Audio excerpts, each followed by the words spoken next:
Hey, Yaurana, Maeva et Manava sur ma chaîne YouTube. Suite à l'ampleur de ma dernière vidéo sur mon installation en France, j'ai décidé aujourd'hui de rentrer un peu plus dans les détails d'une bonne installation.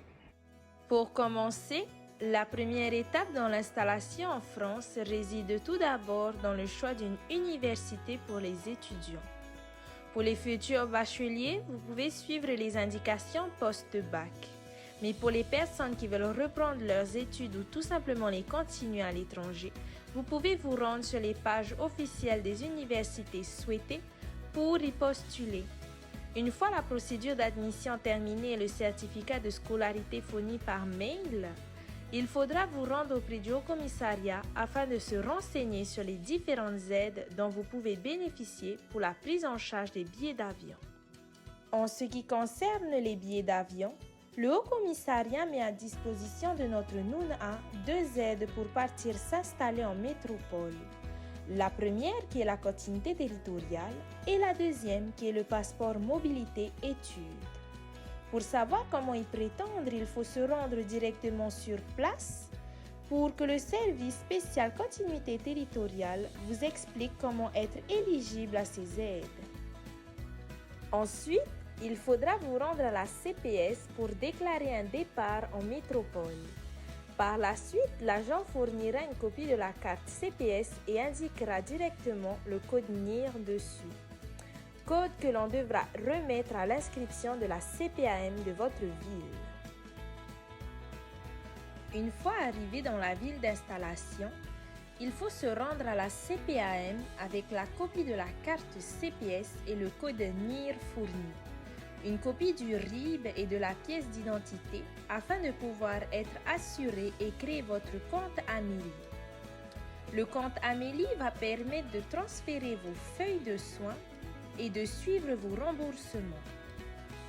Une fois le compte Amélie créé, vous pourrez faire la demande de votre carte vitale que vous pourrez utiliser lors des consultations médicales ou lors de l'achat de vos médicaments s'ils sont remboursés.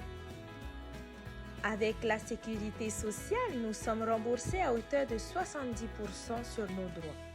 Mais nous pouvons bénéficier d'un remboursement à 100%. Et pour cela, il faut se prendre une mutuelle. Pour ma part, j'ai souscrit auprès d'Interial LMDE, mais vous êtes libre de choisir la mutuelle que vous souhaitez. En ce qui concerne le logement, vous pouvez consulter les agences immobilières sur place pour plus de sûreté. Il y a possibilité de louer directement auprès de particuliers, à voir sur les groupes fermés des réseaux sociaux. Mais faites attention, ne faites pas confiance aux personnes qui vous demandent de faire un premier virement afin d'avoir accès au logement, car il s'agit pour la plupart du temps d'arnaques. En tant qu'étudiant, vous pouvez bénéficier d'une aide du CROUS, qui sont des organismes d'État qui s'occupent d'aider les étudiants dans leurs études supérieures. Les aides les plus connues sont tout d'abord des logements étudiants à des prix plus abordables et enfin des restaurants universitaires où vous pouvez manger à des prix plus bas. L'autre aide dont vous pouvez bénéficier est l'aide au logement, proposée par la CAF, la Caisse des allocations familiales. Pour en bénéficier, vous devez remplir certaines conditions. Je vous invite donc à vous rendre directement sur le site pour en apprendre davantage.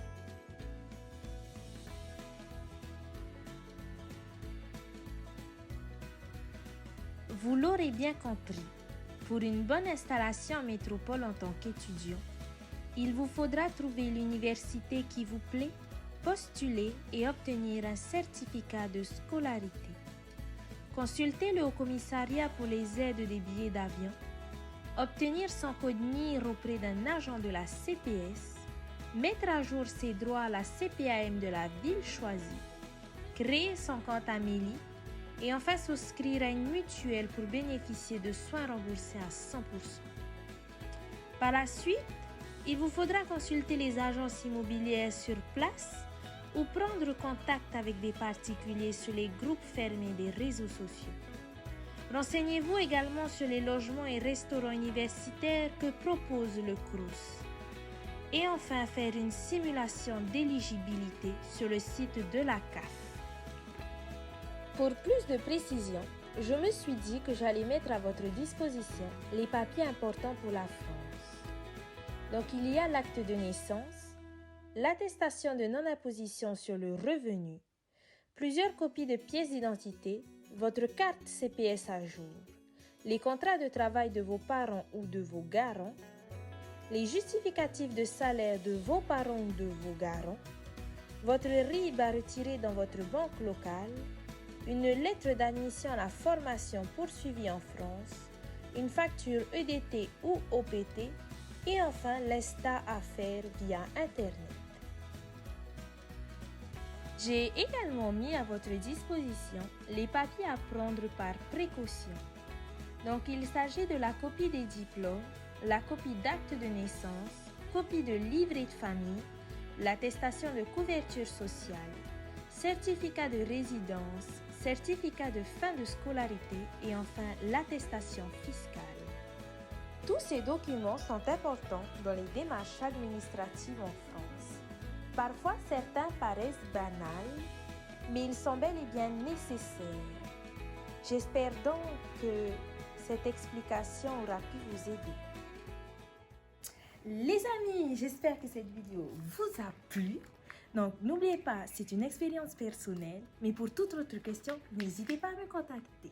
Je compte sur vous pour liker ma vidéo et surtout à vous abonner pour ne rater aucune de mes aventures. Je vous fais de gros bisous, Nana.